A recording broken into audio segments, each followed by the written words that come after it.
وَاتَّبَعُوا مَا تَتْلُو الشَّيَاطِينُ عَلَىٰ مُلْكِ سُلَيْمَانَ۔ اب ایک اور حقیقت نوٹ کیجئے، جب کسی مسلمان امت میں دین کی اصل حقیقت، اصل تعلیمات سے بہت پیدا ہوتا ہے تو رجحان کدھر ہو جاتا ہے؟ جادو، ٹونا، ٹوٹکا، تعویذ، عملیات،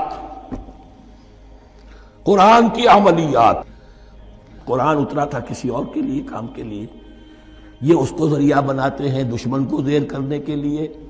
محبوب آپ کے قدموں میں آ کر گرے گا، عمل قرآنی ہے، اتنے 100 روپے کا آپ دی جائیے تو مل جائے گا۔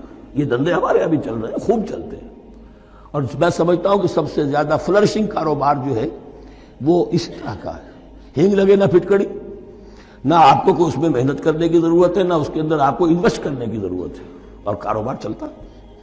تو وہاں بھی کیا ہوا، وَاتَّبَعُوا، جب دین کی اصل حقیقت کو دور پھینک دیا، انہوں نے پیروی کی اس کی مَا تَتْلُو الشَّيَاطِينُ عَلَىٰ مُلْكِ سُلَيْمَانَ، جو شیاطین جن جو تھے۔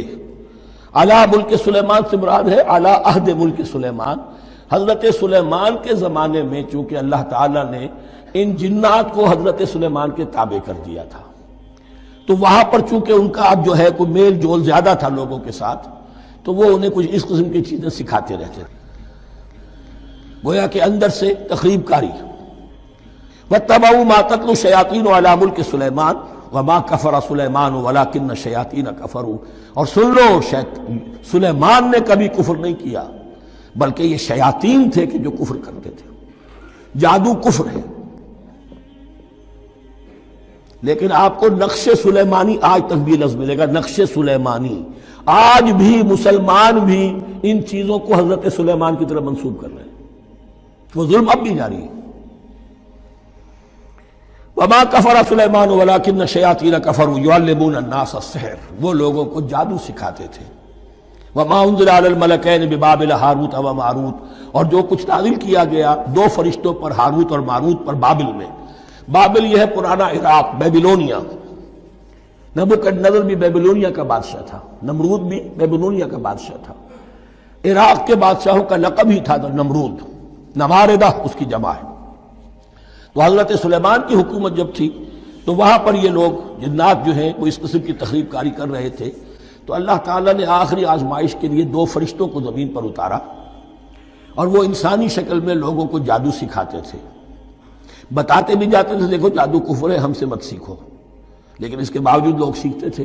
تو گویا کہ ان پر اتمام حجت ہو گیا کہ اب ان کے اندر خباثت جو ہے پوری طریقے سے گھر کر چکی ہے۔ وَمَا يُعَلِّمَانِ مِنْ أَحَدٍ، اور وہ نہیں سکھاتے تھے کسی کو بھی، حَتَّىٰ يَقُولَا إِنَّمَا نَحْنُ فِتْنَةٌ فَلَا تَكْفُرْ، یہاں تک کہ وہ کہہ دیتے تھے کہ دیکھو ہم تمہاری آزمائش کے لیے بھیجے گئے ہیں، ہم فتنہ ہیں، تو تم کفر مت کرو۔ فَيَتَعَلَّمُونَ مِنْهُمَا مَا يُفَرِّقُونَ بِهِ بَيْنَ الْمَرْءِ وَزَوْجِهِ، تو وہ سیکھتے تھے ان دونوں سے وہ شے کہ جس کے ذریعے سے تفریق کر سکے ایک شخص اور اس کی بیوی کے درمیان، تفرقہ ڈالنا گھروں کے اندر، فساد۔ اب بھی یہ عورتوں کے اندر یہ کام بڑی تیزی کے ساتھ چلتے ہیں، تعویذ اور دھاگے اور کیا کچھ گنڈے چلتے ہیں۔ وَمَا هُمْ بِضَارِّينَ بِهِ مِنْ أَحَدٍ، اور نہیں تھے وہ ضرر پہنچانے والے کسی کو کچھ بھی، إِلَّا بِإِذْنِ اللَّهِ۔ ایمان کا تقاضا یہ ہے کہ چاہے کوئی دوا ہو وہ بھی بِإِذْنِ رب کام کرے گی، ورنہ نہیں۔ کوئی اور اسباب طبیعیہ ہیں، ان کے بھی اثرات ظاہر ہوں گے اگر اللہ چاہے گا، اس کے بغیر کچھ نہیں ہو سکتا۔ جادو کا بھی اثر ہوگا تو اللہ کے اذن سے ہوگا۔ تو بندہ مومن کو ڈٹے رہنا چاہیے اور مقابلہ کرنا چاہیے۔ وَمَا هُمْ بِضَارِّينَ بِهِ مِنْ أَحَدٍ إِلَّا بِإِذْنِ اللَّهِ وَيَتَعَلَّمُونَ مَا يَضُرُّهُمْ وَلَا يَنفَعُهُمْ، اور وہ سیکھتے تھے ان سے وہ چیزیں جو ان کے لیے مضرت بخش تھیں، ضرر پہنچانے والی، اور انہیں نفع نہیں پہنچاتی تھی۔ وَلَقَدْ عَلِمُوا لَمَنِ اشْتَرَاهُ مَا لَهُ فِي الْآخِرَةِ مِنْ خَلَاقٍ، حالانکہ یہ بات ان کے علم میں آ چکی تھی کہ جس نے بھی اس چیز کو حاصل کیا، جادو سیکھا، اس کا پھر آخرت میں کوئی حصہ نہیں ہے۔ وَلَبِئْسَ مَا شَرَوْا بِهِ أَنفُسَهُمْ، اور بری تھی وہ چیز جس کے لیے انہوں نے اپنے آپ کو فروخت کر دیا۔ لَوْ كَانُوا يَعْلَمُونَ، کاش کہ انہیں علم ہوتا۔ وَلَوْ أَنَّهُمْ آمَنُوا وَاتَّقَوْا، اور اگر وہ ایمان رکھتے اور تقوی کی روش اختیار کرتے، لَمَثُوبَةٌ مِّنْ عِندِ اللَّهِ خَيْرٌ، تو بدلہ پاتے اللہ کی طرف سے بہت ہی اچھا، بہت خیر۔ لَوْ كَانُوا يَعْلَمُونَ، کاش کہ ان کو معلوم ہوتا۔